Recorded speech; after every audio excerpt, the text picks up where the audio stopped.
La radio est un art aveugle. Yeah, it's quite cool. Et ensuite, Au début, c'était des déformations, c'était des coupures. il y avait un crocodile qui dormait dans l'herbe. Et ensuite, les bébés sages, ils s'étaient perdus. Énormément, très méchants.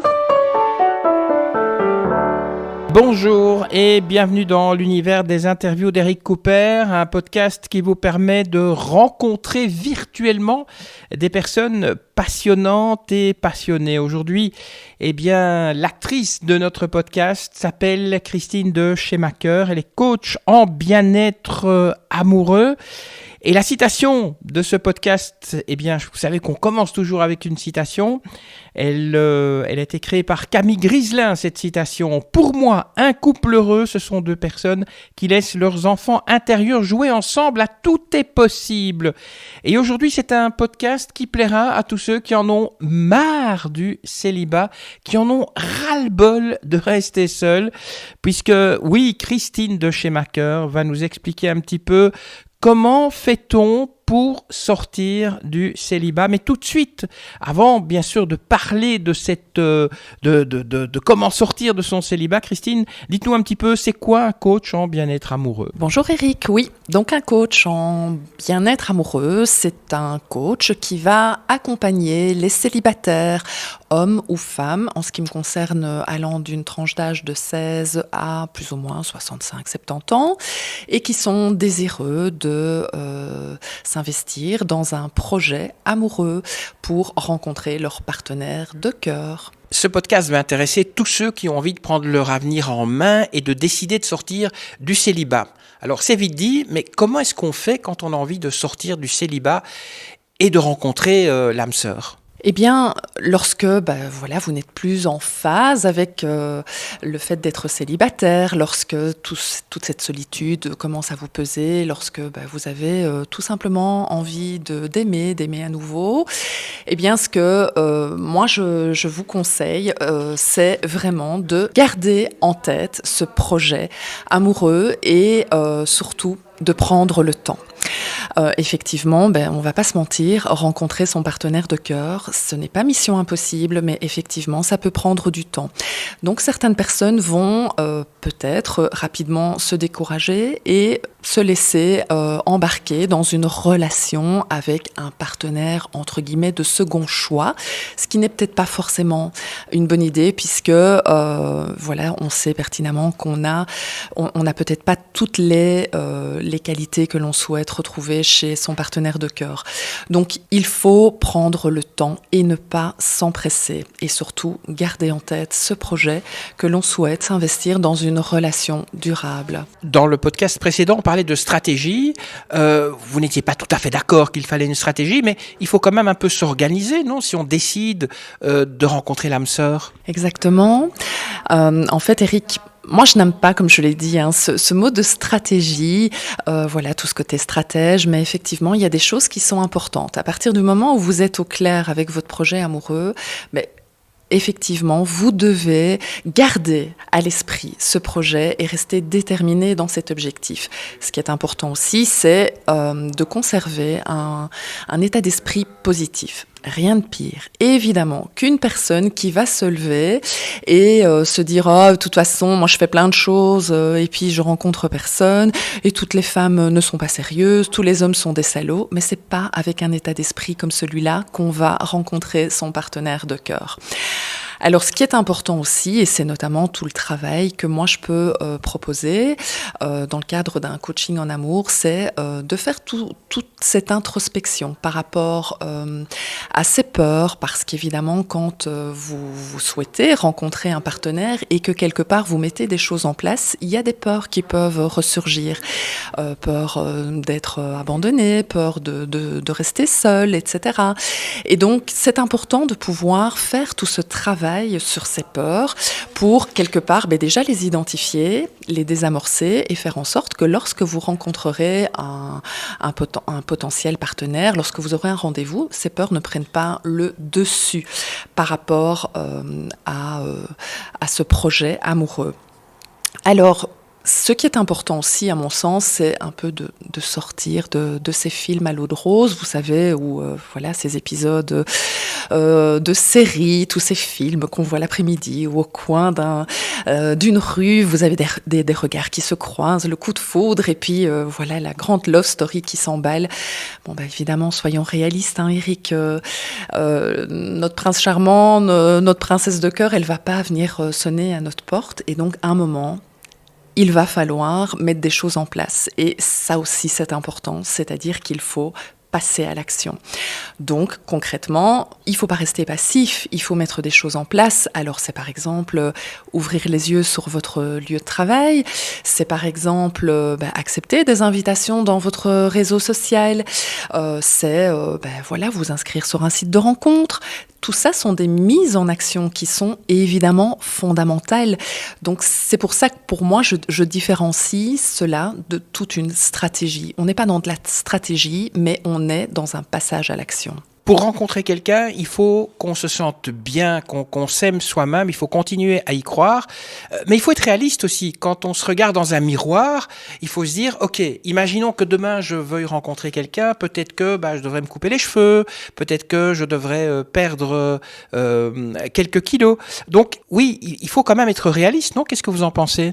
Alors, oui, je pense qu'il faut être réaliste, mais le plus important à mes yeux, c'est d'avoir confiance en soi, c'est aussi de se présenter tel que l'on est. On n'est pas là pour se modifier et s'adapter à un potentiel partenaire. On a chacun notre personnalité et le plus important, c'est d'être dans le respect de soi-même et de se respecter soi, de se présenter tel que l'on est et d'être le plus naturel du monde. Je pense que c'est ça, le plus important. Donc, il faut aller vers des personnes qui vont vous accepter tel que vous êtes. C'est pas un peu difficile, ça ? Parce qu'on a tous un peu en tête cette image de la personne qu'on aimerait rencontrer, qui ne va peut-être pas être celle qui va être en face de nous, ou celui qui va être en face de nous, et malheureusement, qui serait peut-être l'homme ou la femme de sa vie. Eh bien, Eric, moi, ce que j'ai envie de dire par rapport à ça, c'est qu'encore une fois, le plus important, c'est tout ce travail préalable à la rencontre.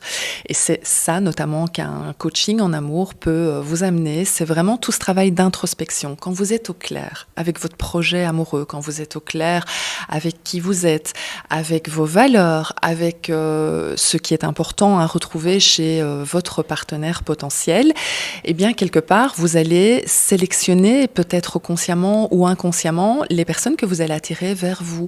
Donc, je reste convaincue que vous allez connecter avec des personnes qui seront directement en lien avec la personne que vous êtes et vous n'aurez pas besoin de modifier la belle personne que vous êtes vous pour vous adapter à l'autre. Voilà, puisque vous allez vous retrouver en face d'une personne qui vous correspond. Je ne sais plus où j'ai trouvé cette citation. Sois un prince si tu veux rencontrer une princesse. Vous en pensez quoi ? Ça veut dire qu'il faut quand même un petit peu s'adapter. Si on veut rencontrer quelqu'un de bien, il faut devenir quelqu'un de bien soi-même, non ? Alors on est tous déjà des personnes très très bien, Eric, il faut en être convaincu. On est tous bourrés de qualité, bourrés de talent.